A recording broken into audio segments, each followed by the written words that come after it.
ഈ ക്ലൈമറ്റിൽ നമ്മൾ പുറത്ത് പോയി ഒരു 5 മിനിറ്റ് നിന്ന് കഴിഞ്ഞാൽ ഉച്ചയിൽ ഓംലെറ്റ് അടിക്കാം. ആ അവസ്ഥയിലാണ് എല്ലാവരും കടന്നുപോയിക്കൊണ്ടിരിക്കുന്നത്. പ്രത്യേകിച്ചും ഞങ്ങളുടെ സ്ഥലം എന്ന് പറയുന്നത് പുനലൂരിനടുത്താണ്. ഏരിയൽ ഡിസ്റ്റൻസ് വളരെ കുറവാണ്. പാലക്കാട്, പുനലൂരൊക്കെയാണ് ഏറ്റവും അധികം ചൂട് രേഖപ്പെടുന്ന സ്ഥലങ്ങൾ. അപ്പോൾ പാലക്കാടുള്ള ആൾക്കാർക്ക് ഒരു ഹായ്. അപ്പോൾ ഇന്നത്തെ ക്ലാസ് നമ്മൾ ഡിസ്കസ് ചെയ്യുന്നത് ഇവിടെ നിന്നും റാങ്ക് മേക്കിംഗ് ആയി വരാൻ പോകുന്ന ചോദ്യങ്ങളാണ്. ബിക്കോസ് കറണ്ട് അഫയേഴ്സ് അല്ലെങ്കിൽ ആനുകാലിക വിഷയത്തിന് നിലനിൽക്കുന്ന ഈ കാര്യങ്ങൾ, കേരളത്തിലെ ഈ എക്സ്ട്രീം ചൂട്, ഇതിനെപ്പറ്റി പത്രമാധ്യമങ്ങൾ റിപ്പോർട്ട് ചെയ്യപ്പെടുന്നുണ്ട്, റിസർച്ച് പേപ്പറുകൾ വരുന്നുണ്ട്. അതുകൊണ്ട് തന്നെ കേരള ജോഗ്രഫിയിലെ വളരെ പ്രധാനപ്പെട്ട ഒരു ടോപ്പിക്കാണിത്.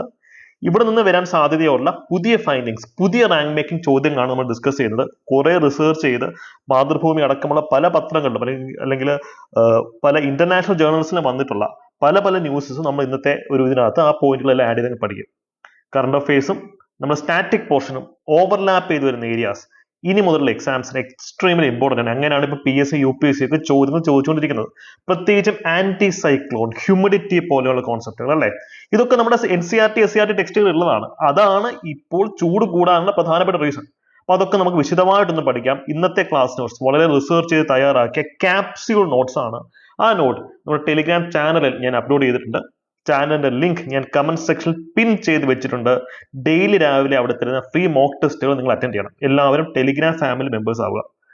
ഈ വരാൻ പോകുന്ന പ്രിലിംസ് അറ്റൻഡ് ചെയ്യുന്ന ആൾക്കാരുണ്ടെങ്കിൽ നമ്മുടെ ഈ ഒരു പ്ലേ ലിസ്റ്റ് മസ്റ്റ് ആയിട്ട് ചെക്കൗട്ട് ചെയ്യുക കേട്ടോ. അപ്പൊ നമുക്ക് നേരെ നമ്മുടെ ടോപ്പിക്കിലേക്ക് പോവാം. ആദ്യമേ ഏറ്റവും എളുപ്പമുള്ള കോൺസെപ്റ്റ് പഠിച്ചിട്ട് കുറച്ച് ഡിഫിക്കൽട്ട് ആയ കോൺസെപ്റ്റിലേക്ക് പോവാം. ഞാൻ ഡൗട്ട് ചോദിച്ചോട്ടെ, ചൂട് ഒരു 30 ഡിഗ്രി സെൽഷ്യസ് എന്നൊരു ചൂടിരിക്കട്ടെ. കേരളത്തിലെ 30 ഡിഗ്രി സെൽഷ്യസിനാണോ ചൂട് കൂടുതൽ, അതോ ഡൽഹിയിലെ 30 ഡിഗ്രി സെൽഷ്യസിനാണോ ചൂട് കൂടുതൽ? എന്തൊരു മണ്ടൻ ചോദ്യമല്ലേ. ഡിഗ്രി സെൽഷ്യസ് എന്ന് പറഞ്ഞാൽ തന്നെ ടെമ്പറേച്ചർ, ഹീറ്റിന്റെ യൂണിറ്റ് ആണ്. അപ്പൊ രണ്ടിടത്ത് ഒരേ ചൂടാണ്, സമ്മതിക്കുന്നു. പക്ഷേ ഏതിനാണ് ഏറ്റവും കൂടുതൽ ഫീൽ കൂടുതൽ, റിയൽ ഫീൽ കൂടുതൽ ഏതിനാണെന്നൊരു ചോദ്യമുണ്ട്. ഇപ്പം ഞാൻ ഡൽഹിയിൽ പോയപ്പോൾ ഭയങ്കര ചൂടുള്ള സമയത്താണ് പോയത്. പക്ഷെ നമുക്ക് കേരളത്തിൽ അത്ര ഉഷ്ണം അവിടെ അനുഭവപ്പെടുന്നില്ല. പക്ഷെ കേരളത്തിലാണെങ്കിലോ ഭയങ്കരമായിട്ട് ചൂട് അനുഭവപ്പെടുന്നു. അപ്പൊ ഒരേ ടെമ്പറേച്ചർ ആണെങ്കിൽ പോലും, എയറിന്റെ ടെമ്പറേച്ചർ രണ്ട് സ്ഥലത്തും ഒരേപോലെ ആണെങ്കിലും നമുക്ക് ഫീൽ ചെയ്യുന്നതിൽ ഡിഫറൻസ് ഉണ്ട്. അതാണ് നമ്മളിപ്പോ നോക്കാൻ പോകുന്നത്. അതാണ് മോയിസ്റ്റ് ഹീറ്റ് എന്ന് പറയുന്ന കോൺസെപ്റ്റ്. ഈ മോയിസ്റ്റ് ഹീറ്റ് കേരളത്തിൽ കൂടുന്നതുകൊണ്ടാണ് കേരളത്തിൽ ഇത്രയധികം ചൂട്. എന്താ കോൺസെപ്റ്റ് ഞാൻ പറഞ്ഞുതരാം. നാച്ചുറലി എന്താ സംഭവിക്കുക, ചൂടെടുക്കുമ്പോൾ നമ്മൾ വിയർക്കും. ഈ വിയർപ്പ് ആവിയായി പോകുമ്പോൾ നമ്മുടെ ബോഡി ഒന്ന് ആശ്വാസത്തോടെ, ഒന്ന് കുളിർമയോട് കൂടി ഇങ്ങനെ ഇരിക്കും. ഈ വിയർപ്പ് ആവിയായി പോയില്ലെങ്കിലോ, വിയർത്ത് കുളിച്ചിരുന്നിരുന്നിരുന്നിരുന്ന് ഉള്ള ഹീറ്റിന്റെ ഇമ്പാക്ട് കൂടും, 10 മടങ്ങ് കൂടും. സോ ഇവിടെ ചൂടല്ല വിഷയം. ബോഡിയെ തണുപ്പിക്കാനുള്ള മെക്കാനിസം നഷ്ടപ്പെടുന്നതാണ് വിഷയം. നമ്മളെല്ലാവരും വിയർക്കും. ഈ വിയർപ്പ് നീരാവിയായി പോയെങ്കിൽ മാത്രമേ അവിടെ കൂളിംഗ് എഫക്ട് ഉണ്ടാവുള്ളൂ. നിങ്ങൾക്കറിയാം, കുറച്ച് വെള്ളം കയ്യിൽ ഒഴിച്ചിട്ട് നോക്കുക, പ്രത്യേക ഒരു എഫക്റ്റും ഇല്ല. ഒന്ന് ഊതി നോക്കിയേ, അവിടെ ഒരു കുളിർമ അനുഭവപ്പെടുന്നതാണ്. അത് തന്നെയാണ് വിയർക്കുന്നതിന്റെ മെക്കാനിസം. ഈ വിയർക്കുന്നത് ഭയങ്കര ഡ്രൈ ആയിട്ടുള്ള സ്ഥലം ഡൽഹി എടുക്കാം. ഡൽഹി കടലൊന്നും ഇല്ല, നടുക്കിരിക്കുന്ന സ്ഥലമാണ്. അപ്പൊ അവിടെ അന്തരീക്ഷത്തിൽ ജലത്തിന് അംശം കുറവാണ്, ഹ്യൂമിഡിറ്റി വളരെ കുറവാണ്. അതുകൊണ്ട് തന്നെ ഈ വിയർപ്പ് എന്ത് പറ്റും, പെട്ടെന്ന് നീരാവിയായി പോകും. പക്ഷെ തമിഴ്നാട്ടിലോ കേരളത്തിലോ ആണെങ്കിലോ തൊട്ടപ്പുറത്ത് കടലെടുപ്പുണ്ട്. സോ അന്തരീക്ഷത്തിൽ ഇഷ്ടം പോലെ വെള്ളം അല്ലെങ്കിൽ ഹ്യൂമിഡിറ്റി ഉണ്ട്, ജലത്തിന്റെ കണങ്ങളുണ്ട്. അപ്പൊ ഈ വരുന്ന വിയർപ്പ് ആവിയായി പോവാൻ സ്പേസ് ഇല്ല. ഡ്രൈ ക്ലൈമറ്റ് ആണെങ്കിൽ എന്തൊരു ഇത് പെട്ടെന്ന് ആവിയായി പൊക്കോളും. പക്ഷെ അന്തരീക്ഷത്തിൽ ഇഷ്ടംപോലെ വെള്ളം, ഹ്യൂമിഡിറ്റി ഉണ്ടെങ്കിൽ ആവിയായി പോവില്ല. അപ്പൊ വിയർത്ത് കുളിച്ച് നമ്മളങ്ങിരിക്കും. അത് നമ്മുടെ ബോഡിയുടെ ടെമ്പറേച്ചർ റെഗുലേറ്റ് ചെയ്യാനുള്ള മെക്കാനിസത്തിനെ ഇമ്പയർ ചെയ്യും. അതുകൊണ്ടാണ് മോയിസ്റ്റ് ഹീറ്റ് എന്ന കോൺസെപ്റ്റ് എഴുതി വെച്ചോ അല്ലെങ്കിൽ PDF ഡൗൺലോഡ് ചെയ്തോളൂ. ഇവിടുന്ന് ചോദ്യം വരും. അതായത് ഹൈ ടെമ്പറേച്ചർ, അതിനോടൊപ്പം ഹൈ ഹ്യൂമിഡിറ്റി വരുമ്പോൾ നമ്മുടെ വിയർപ്പ് നീരാവിയായി പോവാതെ നമ്മുടെ ബോഡിയുടെ ടെമ്പറേച്ചർ റെഗുലേറ്റ് ചെയ്യാൻ പറ്റാതെ കിടന്ന് വക്കെണ്ണും.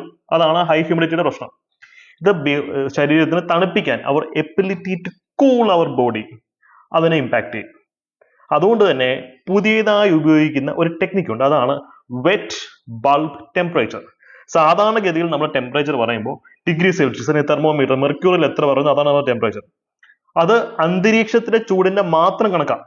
ഞാൻ പറഞ്ഞു, അന്തരീക്ഷത്തെ ചൂട് മാത്രമല്ല, നമ്മുടെ ഹ്യൂമിഡിറ്റിയും ഈ നമ്മൾ ഫീൽ ചെയ്യുന്ന ഹീറ്റിനെ ഇമ്പാക്ട് ചെയ്യുന്നുണ്ട് അല്ലേ.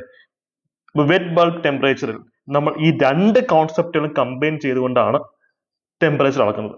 എക്സ്ട്രീംലി ടെക്നിക്കൽ ആയിട്ടുള്ള കാര്യമാണിത്. ടെക്നിക്കൽ സൈഡിലേക്ക് നമുക്ക് പോകണ്ട.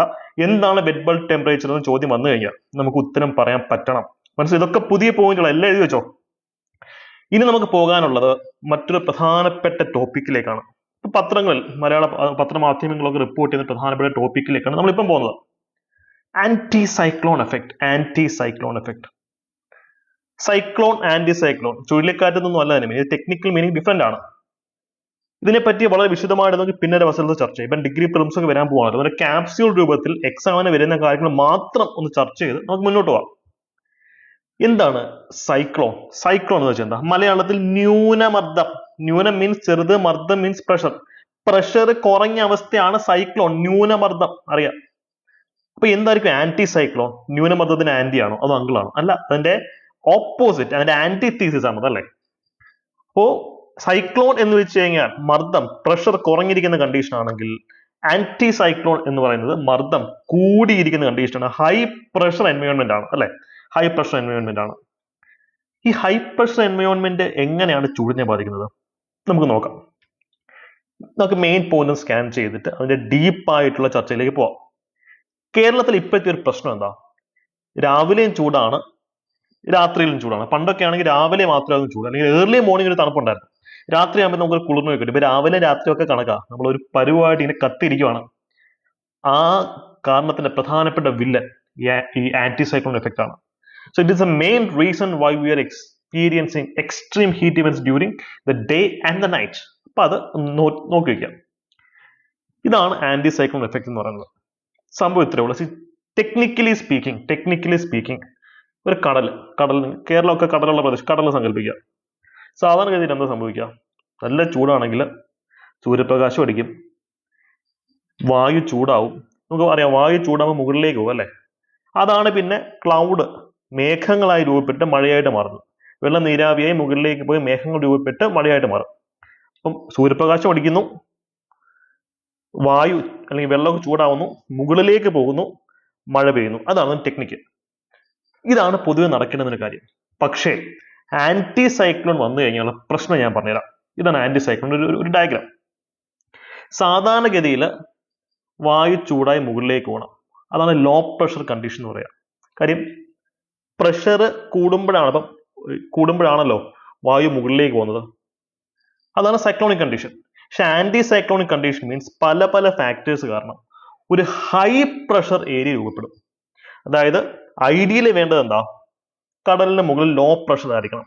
അപ്പോൾ വായുവിന് മുകളിലേക്ക് പോയി മേഘങ്ങളൊക്കെ ഉണ്ടാക്കി മഴ ചറവറാന്ന് പെയ്യിക്കാൻ പറ്റും. പക്ഷേ ചില പ്രത്യേക സാഹചര്യങ്ങൾ, ഇത് എക്സ്ട്രീംലി ടെക്നിക്കലാണ്, നമുക്ക് തൽക്കാലം അങ്ങോട്ടേക്ക് പോകണ്ട. ചില പ്രത്യേക സാഹചര്യങ്ങൾ കാരണം ഒരു high pressure anti cyclonic situation ഉണ്ടാവും. അപ്പൊ എന്ത് പറ്റും? മേലിൽ പ്രഷർ വരുമ്പോഴത്തേക്ക് അത് വായുവിനെ താഴേക്കാണ് തള്ളുന്നത്. അപ്പൊ മുകളിലേക്ക് വായുവിന് പോവാൻ ഗ്യാപ്പ് ഇല്ലാതെ വരും. മനസ്സിലായോ? അപ്പോ ഈ ചൂടുള്ള വായു മുകളിലേക്കാണ് പോകേണ്ടത്. പക്ഷെ മുകളിലോട്ട് പോകാൻ സമ്മതിക്കുന്നത്, കാരണം മുകളിൽ, നമ്മുടെ അറബിക്കടലിന്റെ മുകളിലാണ്, ഏകദേശം മഹാരാഷ്ട്രയുടെയും നോർത്ത് കർണാടകയുടെയും ആ ഒരു മേഖലയിലായിട്ട് എന്ത് സംഭവിക്കുന്നുണ്ട്? ഈ കണ്ടീഷൻ വന്നിട്ടുണ്ട്. അപ്പൊ വായുവിനെ മുകളിലേക്ക് പോകാൻ സമ്മതിക്കുന്നില്ല. അപ്പൊ ചൂട് വായു മുകളിലേക്ക് പോകാൻ പറ്റാതെ ട്രാപ്പായി ഇവിടെ തന്നെ ഇരിക്കും. പിന്നെ ഇത് ഡിസിപ്പേറ്റ് ചെയ്ത് പല സ്ഥലത്തേക്കും പോകും. ഇതാണ് ഇതിന്റെ പ്രശ്നം. ഇവിടെ നിങ്ങൾ നോട്ട് ചെയ്യേണ്ട ഏറ്റവും പ്രധാനപ്പെട്ട കീവേഡ് എന്ന് വെച്ച് കഴിഞ്ഞാൽ അഡയബാറ്റിക് ഹീറ്റിംഗ് എന്നുള്ളതാണ്. നോട്ട് ചെയ്ത് വെച്ചു, എന്താ അഡയബാറ്റിക് ഹീറ്റിംഗ്? പ്രത്യേകിച്ച് ചൂടൊന്നും ഇല്ലെങ്കിലും വായു ചൂടാവും. എക്സ്റ്റേണൽ ഹീറ്റ് സോഴ്സ് ഇല്ലെങ്കിലും വായു ചൂടാവും. എന്തുകൊണ്ടാണെന്ന് അറിയോ? പ്രഷർ കൂടിക്കഴിഞ്ഞാൽ ഇത് വായു എന്നിരിക്കട്ടെ, ഞാൻ ഇതിനെ പ്രഷർ ചെയ്ത് കൊണ്ടുവന്നു കഴിഞ്ഞാൽ ഇതിന് ചൂട് കൂടും. അതുപോലെ തന്നെ പ്രഷർ കുറയുമ്പോൾ തണുപ്പ് കൂടും, അല്ലെങ്കിൽ ചൂട് കുറയുമ്പോൾ തണുപ്പാവും. അതാണ് അഡയബാറ്റിക് ഹീറ്റിംഗ്, അഡയബാറ്റിക് കൂളിംഗ് എന്ന് പറയാം. അപ്പൊ അഡയബാറ്റിക് ഹീറ്റിംഗ് നമുക്ക് ഇതിനകത്ത് എക്സാമിന് വളരെ ഇമ്പോർട്ടന്റ് ആണ്, പ്രിലിംസ് അല്ലെങ്കിൽ മെയിൻസിന് വരാം. So adiabatic heating, high pressure കാരണം ഉള്ള ചൂട് പിന്നെയും കൂടും. അഡയബാറ്റിക് ഹീറ്റിംഗ് സംഭവിക്കുന്നു. സോ എയർ താഴേക്കാണ് വരുന്നത്, മുകളിലേക്ക് പോകുന്ന എയർ താഴേക്ക് വന്നുകൊണ്ടിരിക്കുന്നു. അപ്പോ ചൂട് വായുവിന് മുകളിലേക്ക് പോകാൻ പറ്റാതെ ട്രാപ്പായി ഇവിടെ മൊത്തം ഇരിക്കുന്നു. നമ്മൾ പ്രതീക്ഷിക്കുന്നത് ഏപ്രിൽ 20 കൂടിയൊക്കെ മഴയൊക്കെ വരുമെന്നാണ്. കാര്യം ഇതിന്റെ മൂവ്മെന്റ് വെച്ച് നോക്കുമ്പോൾ ഇത് കുറച്ച് പെട്ടെന്ന് തന്നെ ഡിസിപ്പേറ്റ് ചെയ്ത് പോകാനാണ് സാധ്യത. പക്ഷെ ക്ലൈമാറ്റിക് മോഡലിംഗ് എന്ന് വെച്ച് കഴിഞ്ഞാൽ ലോകത്തിലെ ഏറ്റവും കോംപ്ലിക്കേറ്റഡ് സംഭവം. ഇന്ന് പറയുന്നതല്ല നാളെ സംഭവിക്കുന്നത്. അപ്പൊ അതുകൊണ്ട് ഈ രണ്ട് പോയിന്റുകൾ നമ്മൾ നേരത്തെ പറഞ്ഞതുപോലെ ആന്റി സൈക്ലോൺ എഫക്ട് കൃത്യമായിട്ട് പഠിക്കുക, അതിന് മോയിസ്റ്റ് ഹീറ്റ് എന്ന കോൺസെപ്റ്റ് കൃത്യമായിട്ട് പഠിക്കുക. ഇതിന് കൂടി NCERT-യുടെ ഒരു സ്ക്രീൻഷോട്ടും ആഡ് ചെയ്തിട്ടുണ്ട്. കാര്യം ഇത് NCERT-യിൽ ഉള്ള ഈ ഒരു ടേബിൾ ഇനി വരാൻ പോകുന്ന പ്രിലിംസ് പരീക്ഷയ്ക്ക് വളരെ ഇമ്പോർട്ടന്റ് ആണ്. നിങ്ങൾ ഇനി വരാൻ പോകുന്ന പ്രിലിംസ് പരീക്ഷ കട്ടയ്ക്ക് പഠിക്കുന്ന കൂട്ടത്തിലാണെങ്കിൽ ഞങ്ങളുടെ അഫോർഡബിൾ ബാച്ചസ്, ടെസ്റ്റ് സീരീസ് ബാച്ചും ക്രാഷ് ബാച്ചും ഒക്കെ അവൈലബിൾ ആണ്. വളരെ ചീപ്പായിട്ടുള്ള ഫീസിലാണ് നമ്മൾ ഇതിട്ടുള്ളത്. അതുപോലെ തന്നെ ഭാവിയിൽ വരാൻ പോകുന്ന 10th +2 ഡിഗ്രി ലെവൽ പരീക്ഷകൾ ഞാൻ ഇപ്പോൾ അപ്ഡേറ്റഡ് ആയിട്ട് പഠിക്കണം, ഒരു പോയിന്റ് പോലും മിസ് ഔട്ട് ആവാതെ ഏറ്റവും അപ്ഡേറ്റഡ് ആയിട്ട് ഏറ്റവും അടിപൊളിയായിട്ട് പഠിക്കണമെങ്കിൽ ഞങ്ങളുടെ അൾട്രാ ബാച്ചിലേക്ക് വരാവുന്നതാണ്. അൾട്രാ ബാച്ച് എന്ന് പറയുമ്പോൾ ഏറ്റവും ബേസിക് ലെവൽ മുതൽ അഡ്വാൻസ് ലെവൽ വരെ എല്ലാ ക്ലാസ്സുകളും നിങ്ങൾക്ക് അവിടെ കിട്ടും. 10th +2 ലെവൽ പരീക്ഷകളുടെ സിലബസ് അവിടെ കവേർഡ് ആവും. ഡിഗ്രി ലെവൽ പ്രിലിംസ് പരീക്ഷയുടെ സിലബസ് അവിടെ അതിന് അൾട്രാ എന്ന് പേരിട്ടുള്ളതുകൊണ്ടാണ് 10th +2 ഡിഗ്രി ലെവൽ LGS സഹിതം നിങ്ങൾക്ക് സിലബസ് കവർ ചെയ്ത് കിട്ടുന്ന ഒരു അടിപൊളി ബാച്ചാണ് ഈട്ടുള്ളത്. ഈ ബാച്ചിന്റെ എല്ലാ ഫീസും വളരെ വളരെ കുറവായിരിക്കും. ഓക്കെ, അപ്പൊ ഇതാണ് എനിക്ക് ഇന്നത്തെ ക്ലാസ്സിൽ നിങ്ങളുടെ ചുരുക്കി പറയാനുള്ളത്. ഇപ്പൊ ഞങ്ങളുടെ ബാച്ചസ് കൂടുതൽ അഫോർഡബിൾ ആക്കുന്നതിന്റെ ഭാഗമായിട്ട് വെറും 59 രൂപ മുതൽ യൂട്യൂബിൽ മെന്റർഷിപ്പ് പ്രോഗ്രാംസ് സ്റ്റാർട്ട് ചെയ്തിട്ടുണ്ട്. നമ്മുടെ യൂട്യൂബ് ചാനലിൽ സ്റ്റാർ ബട്ടൺ പ്രസ് ചെയ്ത് കഴിഞ്ഞാൽ ഈ മെമ്പർഷിപ്പ് പ്രോഗ്രാമിന്റെ ഭാഗമാകാം. ഓക്കെ, അപ്പോൾ ഇനി അടുത്ത ടോപ്പിക് അല്ലെങ്കിൽ അടുത്ത വീഡിയോ ഏത് വിഷയത്തിലാണ്, ഏത് ടോപ്പിക്കാണ് നിങ്ങൾക്ക് പഠിക്കേണ്ടതെന്ന് കമന്റ് ചെയ്ത് കഴിഞ്ഞാൽ ആ ടോപ്പിക്കിൽ നമുക്ക് അടുത്ത വീഡിയോ ചെയ്യാൻ ഞങ്ങൾ ശ്രമിക്കുന്നതായിരിക്കും. All the best. Push the competition. Comment ചെയ്യുക.